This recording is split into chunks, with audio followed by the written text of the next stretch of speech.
Hello, I'm Bird, a PhD student in environmental science at Oregon State University, and I want to thank you for joining me at Jackson Fraser today.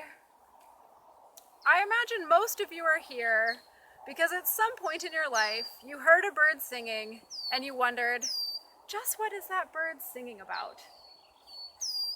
This question has mystified and inspired musicians, poets, authors, and artists since time immemorial. Maya Angelou, a famous poet and author, frequently wrote about singing birds, once saying, "A bird does not sing because it has an answer, it sings because it has a song." Singing birds are described as being full of joy, as sharing bits of beauty with the world around them. Thanks to some curious scientists, we now know that birdsong is more complex than this.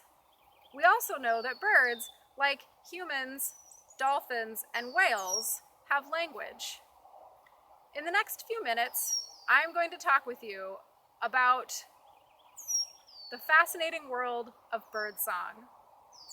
I'll start by talking about the types of bird vocalizations. Then we'll talk about how birds learn their language and develop dialect. And then, most importantly, we'll talk about just what birds are saying.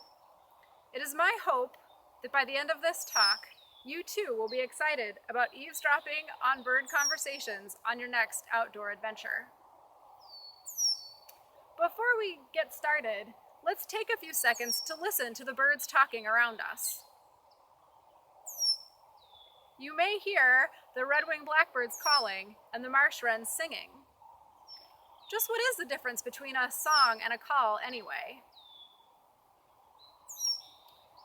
Calls, like the screech of a western scrub jay, are short, simple vocalizations, like exclaiming food or danger. Songs, like the witchety witchety witch of the common yellowthroat, are longer, more complex vocalizations, kind of like sentences or paragraphs.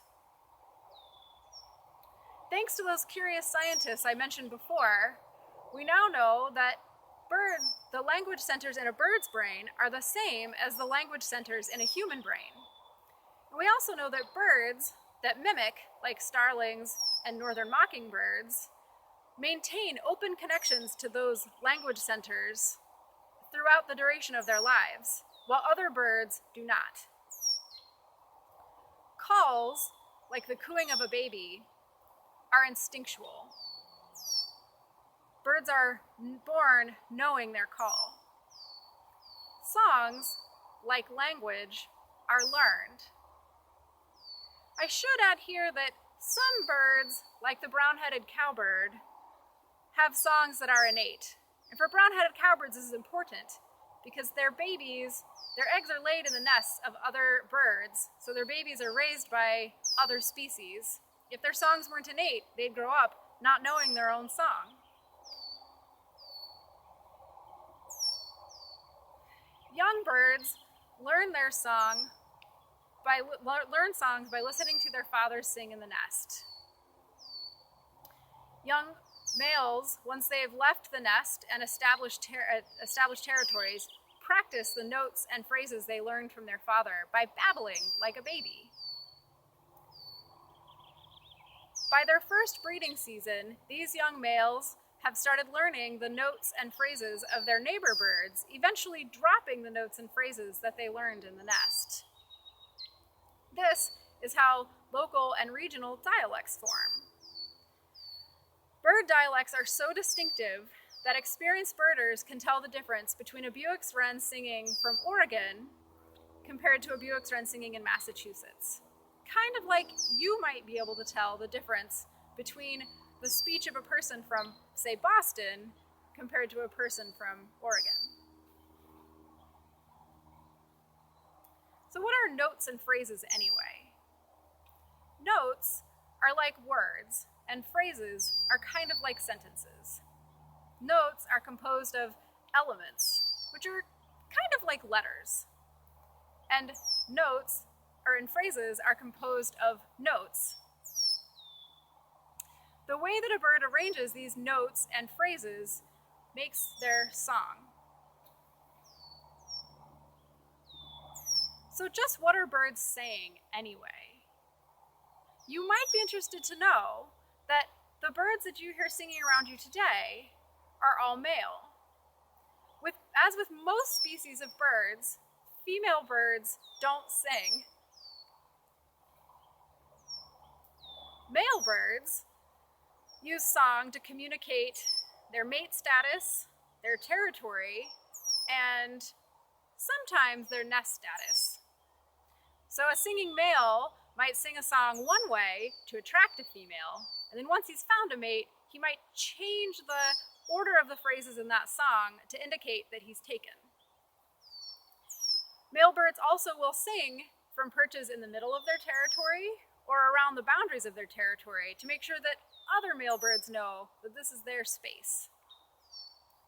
And finally, males use song as a way to establish dominance between two individuals or within a group.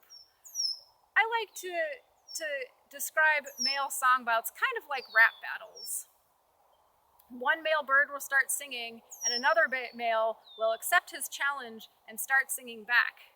And depending on whether or not he sings over the other male by interrupting him, or sings after the other male, can determine his status as a dominant or submissive male, and can also indicate whether or not he's won or lost the battle. Female birds eavesdrop on these conversations, not only to determine the fitness of their mate as a partner, but also as a parent and as a protector of their young and their territory.